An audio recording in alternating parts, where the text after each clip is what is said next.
Assalamualaikum dan salam sejahtera bersama saya Yunus Sabri dalam Ringkas 10 Pagi. Perintah Kawalan Pergerakan diperketatkan PKP bersasar akan diikut kuasa di kawasan penjara Alostar termasuk kuartus kaki tangan bermula tengah malam nanti.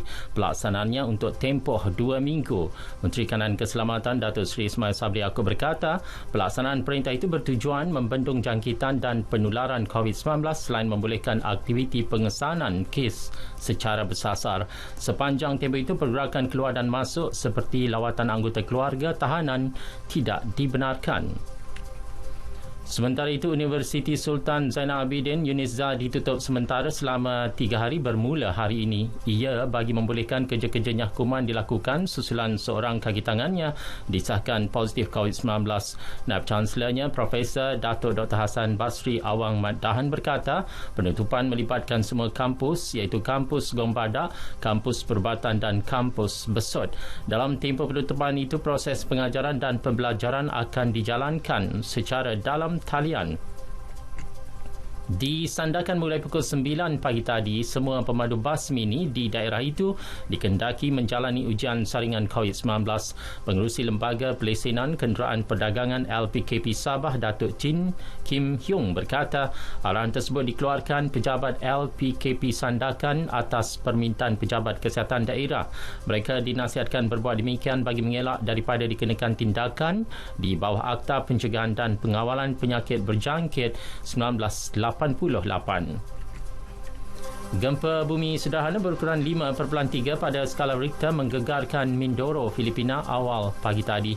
Menurut kenyataan Jabatan Meteorologi Malaysia, gempa berlaku kira-kira 40 km di barat daya dari Batangas City, Filipina pada kedalaman 132 km.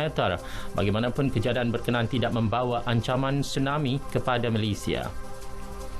Sekurang-kurangnya 10 kes pecah rumah di sekitar Sungai Petani, Kedah berjaya diselesaikan. Ini susulan penahanan 5 lelaki dipercayai anggota geng Fizi antara 19 September hingga 1 Oktober lepas. Ketua Polis Daerah Kuala Muda ACP Azli Abu Shah berkata, kesemua suspek yang berumur antara 26 hingga 56 tahun itu ditahan dalam operasi di sekitar Baling, Sungai Petani dan Kuala Lumpur.